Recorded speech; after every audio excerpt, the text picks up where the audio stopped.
आज हमारे पास एंटरटेनमेंट के नाम पे बहुत कुछ है। जब चाहें, जो चाहें, जितने समय तक चाहें देख सकते हैं। और अगर हम चाहें तो दूरदर्शन के भी सारे सीरियल्स देख सकते हैं। पर फिर भी एक कमी सी महसूस होती है जब हम ये सुनते हैं।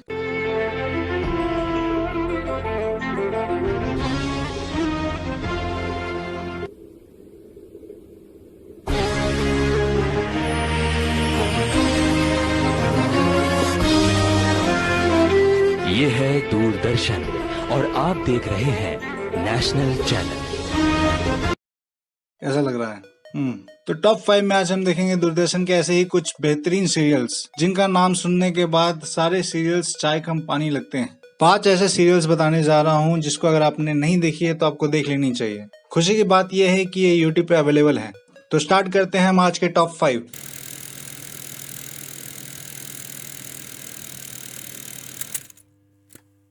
नंबर 5 पे है मालगुडी डेज।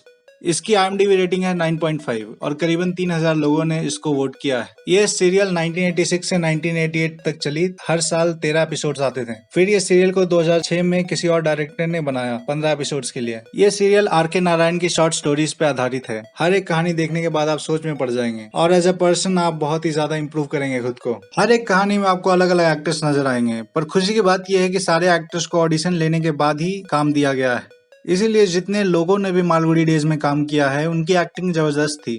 ये सारी स्टोरीज आपको स्कूल बुक्स में भी देखने को मिल जाएगी। नंबर 4 पे है ब्योमकेश बख्शी। इसकी रेटिंग है 9.2 और करीबन 2500 लोगों ने इसको वोट किया है। इसका पहला सीजन 1993 में आया था। इसमें 14 एपिसोड्स थे और दूसरा सीजन 1997 में आया, उसमें 20 एपिसोड्स थे। 90s के टाइम की ये बहुत ही पॉपुलर डिटेक्टिव सीरियल थी। जैसे विदेश में शर्लॉक होम्स पॉपुलर थी, वैसे ही इंडिया में ब्योमकेश बख्शी पॉपुलर थी। ये सीरियल फिर से लॉकडाउन के समय दूरदर्शन पे दिखाई गई थी और सीरियल ने इस बार भी 4 चांद लगा दिए थे। अगर आपने शर्लॉक होम्स देखी होगी तो आप काफी कुछ रिलेट कर पाओगे इस सीरियल से। जैसे कि दोनों के पास एक दोस्त है, जैसे कि एक के पास जॉन है, एक के पास अजीत है और दोनों राइटर्स के काम करते हैं। जो भी केस की स्टोरी होती है वो पब्लिश किया करते हैं। दूसरी चीज जो आप रिलेट कर पा रहे होगे वो ये है कि दोनों अपने आप को डिटेक्टिव नहीं बुलाते हैं। एक अपने आप को कंसल्टिंग डिटेक्टिव बुलाते हैं तो दूसरा अपने आप को सत्यान्वेषी बुलाते हैं। और इन दोनों सीरियल्स के बीच में फर्क भी है। पहला फर्क तो इन दोनों के एटीट्यूड में आपको दिखेगा। एक के पास काफी ज्यादा एटीट्यूड है। Shut up, everybody! Shut up! Don't move, don't speak, don't breathe. I'm trying to think. Anderson, face the other way. You're putting me off. What? My face is. Everybody quiet and still. Anderson, turn your back. Not your taxi. Mrs. Hudson! और एक के पास बिल्कुल भी attitude नहीं है। Case तो काफी मजेदार है। ठीक, मैं आपको केस का पूरा ब्यौरा देता हूँ। देखते हैं आप गुनहगार को पकड़ पाते हैं या नहीं।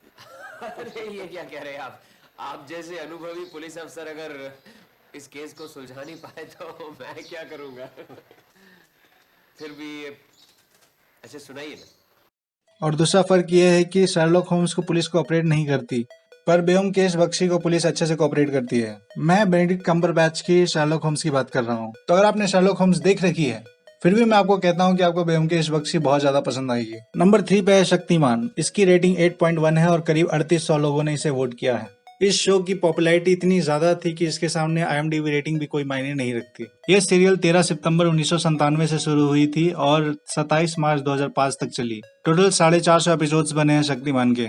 शक्तिमान की स्टोरी काफी ज्यादा सिंपल है। जैसे कि एक सुपर हीरो हो गया और वो अपनी आइडेंटिटी छुपाने के लिए एक मनुष्य के रूप में चल रहा है। पर इस सीरियल को जो अलग बनाती है और इतनी पॉपुलर बनाती है वो मुकेश खन्ना की एक्टिंग और दिनकर जानी की डायरेक्शन है और पूरे टीम की मेहनत है। शक्तिमान की जो पॉपुलैरिटी थी वो काफी ज्यादा थी। बच्चे स्कूल नहीं जाया करते थे, सारे सैटरडे को छुट्टी रख दिया करते थे। इसी वजह से शक्तिमान को संडे को दिखाना शुरू कर दिया गया। इस सीरियल के जैसे जैसे पॉपुलैरिटी बढ़ रही थी वैसे वैसे इस सीरियल के हेटर्स भी बढ़ रहे थे और इस शो के खिलाफ अफवाहें भी फैलाई जा रही थी। जैसे कि शक्तिमान का नकल करते करते बच्चे ऊंचाई से कूद गए और भी बहुत सारी अफवाहें। और इन अफवाहों के खिलाफ कोर्ट में केस भी लड़ा गया और ये साबित हुआ कि ये सब मीडिया की फैलाई हुई झूठ थी। कई बच्चों का तो ये भी कहना था कि वो शक्तिमान को जानते भी नहीं है और फिर बाद में मीडिया को लिखित रूप में माफी भी मांगनी पड़ी। नंबर 2 पे है महाभारत। BR चोपड़ा की महाभारत अब तक की सबसे बेस्ट महाभारत है। इसकी IMDb रेटिंग है 8.9 और इसको करीब 11,500 लोगों ने वोट किया है। ये महाभारत 2 अक्टूबर 1988 से 24 जून 1990 तक दूरदर्शन पे प्रसारित की गई थी। तो ये महाभारत इतनी बेहतरीन क्यों है? इसके पीछे कई सारे कारण हैं। सबसे पहले तो है इसकी बेहतरीन कास्टिंग। इन्होंने कास्टिंग में बहुत ज्यादा मेहनत किया था, जैसे कि 1 साल तक इन्होंने ऑडिशन लेते रहे। इन्होंने ऑडिशंस के लिए एडवर्टीजमेंट दी थी और पूरे भारत से लोग गए थे ऑडिशन देने के लिए। तो जितने भी एक्टर्स आपको महाभारत में देखने को मिलेंगे, उनकी एक्टिंग प्लस कास्टिंग काफी ज्यादा परफेक्ट है। ना ही सिर्फ एक्टर्स की एक्टिंग बल्कि पूरी टीम की जो मेहनत है वो साफ नजर आती है। इस महाभारत में हर चीज को काफी एक्यूरेटली दिखाई गई है, कुछ ही चीजों को छोड़ के, जैसे कि द्रौपदी का कहना अंधे का बेटा अंधा। और वहीं अगर हम बात करें स्टार प्लस की महाभारत की, तो उसमें काफी ज्यादा चीजें बदल के दिखाई गई हैं और कास्टिंग में भी कमियां दिखाई देती हैं। और मुझे लगता है कि स्टार प्लस की टीम ने भी काफी ज्यादा अच्छा काम किया है, खास करके शकुनी मामा और कृष्णा जी के रोल करने वाले एक्टर्स। अगर आपने स्टार प्लस की महाभारत देख रखी है तो मैं रिकमेंड करूंगा कि आप एक बार बी आर चोपड़ा की महाभारत जरूर देखें, क्योंकि भीष्म पितामह यानी कि मुकेश खन्ना, कृष्णा जी यानी कि नीतीश भारद्वाज और महेंद्र कपूर की आवाज में वो श्लोक और दोहे, इन चीजों को कभी कोई रिप्लेस नहीं कर सकता। नंबर 1 पे है रामायण। रामानंद सागर की रामायण से बेहतरीन आज तक पूरे हिंदुस्तान में कभी कुछ नहीं बना। इसकी IMDb रेटिंग है 9.2 और करीबन 12,000 लोगों ने वोट किया है। इस सीरियल को 25 जनवरी 1987 से 31 जुलाई 1988 तक प्रसारित किया गया था दूरदर्शन पे। ये हिंदुस्तान का पहला भगवान पे आधारित सीरियल था और इस सीरियल के बाद एक एक करके काफी ज्यादा सीरियल्स आए थे भगवान पे आधारित, पर उतना कमाल नहीं कर पाए। और आज तक न जाने कितने रामायण बनाए गए हैं, पर किसी रामायण में वो रामानंद सागर की रामायण वाली बात नहीं थी।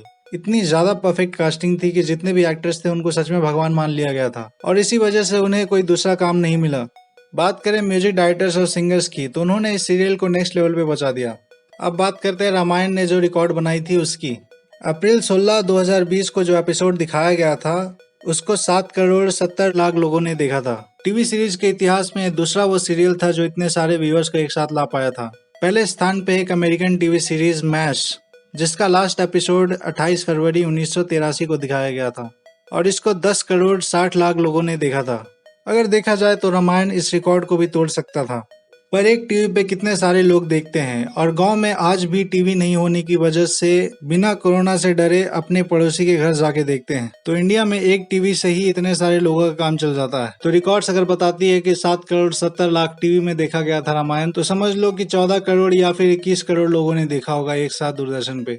और दूसरा रीजन ये है कि आज के जमाने में जब लोगों के पास अमेजॉन प्राइम है, नेटफ्लिक्स है, हॉटस्टार है, यूट्यूब है, तब भी अगर दूरदर्शन जैसे टीवी चैनल पे अगर 8 करोड़ लोग एक साथ इस सीरियल को देखते हैं तो वो भी बहुत बड़ी बात है। तो ये थे टॉप 5 सीरियल्स और मैं अपनी तरफ से एक सीरियल आपको रिकमेंड करूंगा, वो आप जरूर देखिए। ये है तेनालीरामा। ये एक बहुत ही अंडररेटेड सीरियल है और वो आपको तब रियलाइज होगा जब आप इसको देखेंगे। इसकी IMDb रेटिंग भी कम है और इसको काफी कम लोगों ने वोट भी किया है। इसको जरूर देखें और कमेंट में बताएं कि कैसा लगा।